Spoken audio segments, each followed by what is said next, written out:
Hey, what's up, everyone? My name is Nicholas Corso, and you're watching The Literary Nomad. Today, we are going to be talking about Alex Garland's incredibly popular cult classic, The Beach. And you may have heard this book if you were tapped into what very popular fiction back in the late 90s, early 2000s. That was well before my time, being born in 2000 myself. But when I was researching the context of this book was so popular that it kickstarted Alex Garland's career. And you may know him from things like 28 Days Later, and that whole zombie film series. He's written a bunch of other films, and this book itself, The Beach, was turned into a relatively controversial but still quite popular film starring Leonardo DiCaprio. But we're not going to be talking about any of that today. We're going to be talking today about the book itself. And this book was quite different than anything that I have read recently, and that's kind of been the guiding light, or my green light, so to speak, kind of calling back to Gatsby that we talked about in our last video. Is I've really been wanting to push myself to read things that I wouldn't normally read. And I was in Thailand for my honeymoon in Phuket, which is a little bit different than the places that were talked about in the book. But I thought, let's read a classic backpacker novel as I start this new journey abroad, and as I am exploring regions that maybe aren't the exact same, but are quite similar to what is being discussed in the book. And honestly, I have to say, I enjoyed getting an insight into the backpacker traveler culture.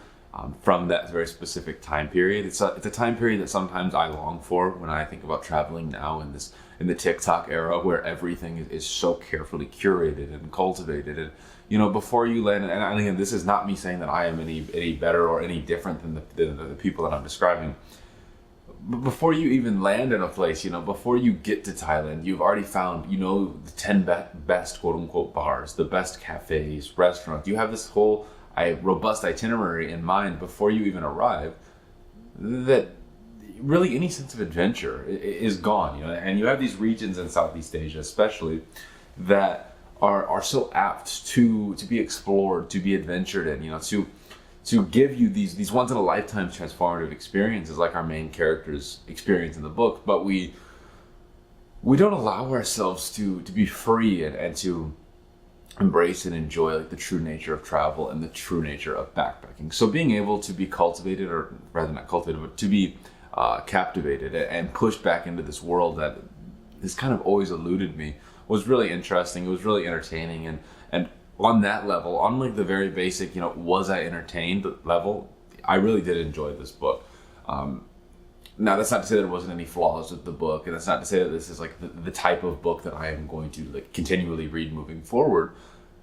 But if you are looking for a light beach read that's going to be fun, and also has a sprinkling of deeper and more complex philosophical thoughts and ideologies, I could not recommend this book more. It really does satiate those needs in a way that is highly, highly palatable.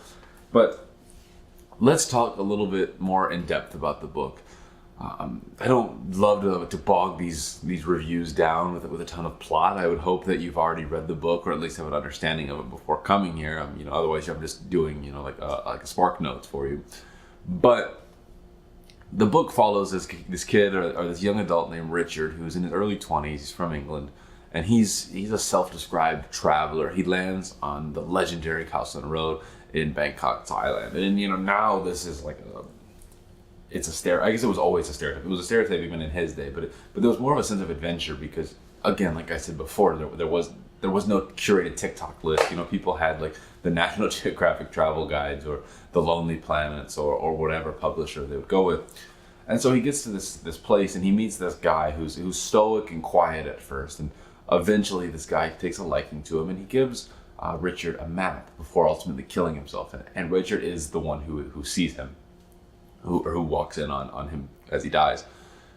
But this map is for a beach, and this beach is this magical, mythical place. There's this one really, really great part of the book, and it was, while I did find the prose lacking at times, and I felt it it was a little bit, I don't want to say contrived, but it was inching towards being contrived in my opinion.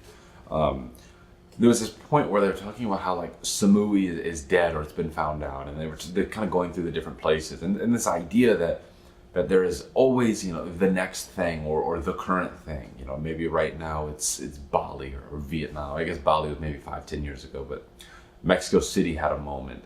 Vietnam had a moment. And these places, they become, the hot spot for digital nomads or travelers or backpackers, English teachers, whatever. Maybe it's Korea when the English teachers were making a ton of money relative to cost of living, or Japan, or China, whatever. And so there's this idea that these places become popular. Tourists, Westerners, they flock to them like moths on a light. And eventually those tourists, they raise the prices. They kind of, maybe not insidiously, or at least not intentionally insidiously, they corrupt the location. And then these quote unquote true, authentic travelers that Richard likes to think of himself as, and certainly all the other people on the beach, on the beach that the book was named after, they all view themselves as these quote unquote underground, they're different than the other travelers. They're very stereotypical in that way, but in many ways they were kind of like what created the stereotypes that we kind of laugh at today when we think about the people who are like, oh, I don't go to Bali, or when you say you go to Thailand, or you say you go to some very popular tourist country, the people who will be like, oh, you went to Mexico City, I prefer blah blah blah, and then blah blah blah being a really, really small, obscure place. Those are the people that we have in the book. And the three main characters is Richard, and then he meets a French couple, Francois and Etienne. And they start to travel together. They're looking for the beach. And at the beginning of the novel, Richard just he cannot keep it to himself. And so he just tells everybody. He even draws a map for I think they're American tourists. I believe they were American. He draws the map for him and leaves them before him, Francois and Etienne, go and find the beach. And they ultimately do find the beach. But en route, we start to see there's a dark underbelly to this. They see these Thai marijuana farmers. They see these guys holding these huge guns, and there's this level of oh, we could die here. This is very dangerous what we're doing. But eventually they're able to find the beach, and the beach is paradise, but is it actually, right? They talk about the beach and how great it is, but we don't really see why it's great. There's a lot of very intentional tell not show, and I know that the common writing adage is show don't tell, and Alex Garland is a very talented writer. There's sections of it that I do feel are a little bit like bro fiction a little bit, but he's very talented, and I like that he flips it when they get to the beach in some ways, and it feels like the showing not telling switches to telling not showing when they're talking about the positive aspects of the beach, and this kind of continues to build as they progress to the beach. And eventually there's even this scene where there's a shark attack, and these two or three people get bit, or two get bit, and one gets he sees it all happen and he gets mentally scarred. And they're talking, and Etienne and these different people are like, we have to take them to the hospital. What are you guys talking about? But then their leadership and their hierarchies are talking about, if we take them to the hospital, they, talking about the outsiders, the tourists, even though these are all Westerners that are in Thailand, they're all tourists, but they're like, well, they will find out about us. The beach will be ruined. We will be hanging out, or our little commune will be in a place that has been found out or whatever. And eventually they let this guy die because of it, because they are unwilling to succumb to the mass tourism. They're unwilling to lose the thing that they think makes them special, that makes them different than everybody else. And this this darkness, this deep-seated, this parasitic kind of byproduct of Western culture, of this obsession with self, and with kind of yourself existing exterior to everything else. You are the center of the universe kind of ideas. And this gets very, very corrupted, and eventually Richard rises in the hierarchy, and not by choice necessarily, but he keeps having visions of the guy who killed himself earlier. They call him Daffy, and Richard is slowly kind of becoming him.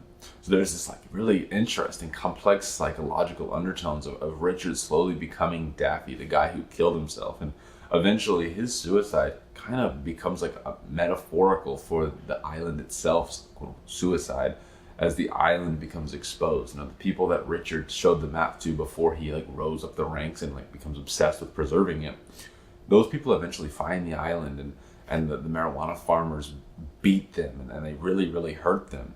And there starts to be really very real, tangible carnal like consequences for the choices all these people are making, the very selfish, self-serving choices.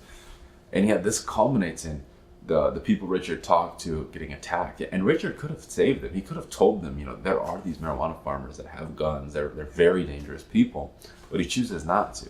And that kind of indirectly leads to them getting attacked and beat and almost killed. And while this is happening, one of Richard's friends, one of his people that is on the commune, that has been on the commune for many, many, many, many years, is dying, and ultimately he does die. And it's around this time where I think Richard kind of has this come to God moment where he's like, I can't continue living on this island. I can't allow the beach to consume me. I can't lose myself, or I can't lose, my familial values, the things that make me, human rather than just an animal that is going through life in a self-serving way. So he starts to talk to Francois, and he talks to Etienne, and they start to devise this plan to get off the island. And, spoiler, I guess, I don't really believe in spoilers, as I've said in many, many reviews here on the channel, but they do get off the island. But what's really telling is when he gets off the island, they don't really talk anymore. I mean, Richard stays in contact with a couple of the Englishmen that are on the island, but it leaves you with this feeling or these lingering questions of like, what is travel? What is the role of travel in society, both then and now? And this is one of those rare novels that kind of has like overarching relevancy back then and today. Travel is so different now with like I've said, many times, and I'm sure many, many people have said in other videos, is in this TikTok age, yes, travel is new. Like we're on this new frontier of everything. You can go and make a itinerary on ChatGPT in like 20 seconds. That is true. But our role, our relationship, not only with the land that we're traveling to, which I think that is something that people like to really hone in on and focus on, is what is our relationship? What is our responsibility to the land that we're going to? How are we being respectful of the people that we are visiting?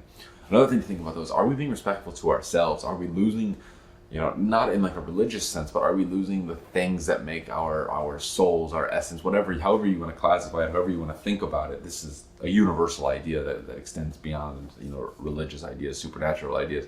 But are we preserving the essence of humanity when we are traveling? Are we becoming a kind of physical manifestation of Western selfishness? And as I go through, and I live abroad, right? So these are things that I kind of interface with the world as a tourist and a normal, I guess, person every day.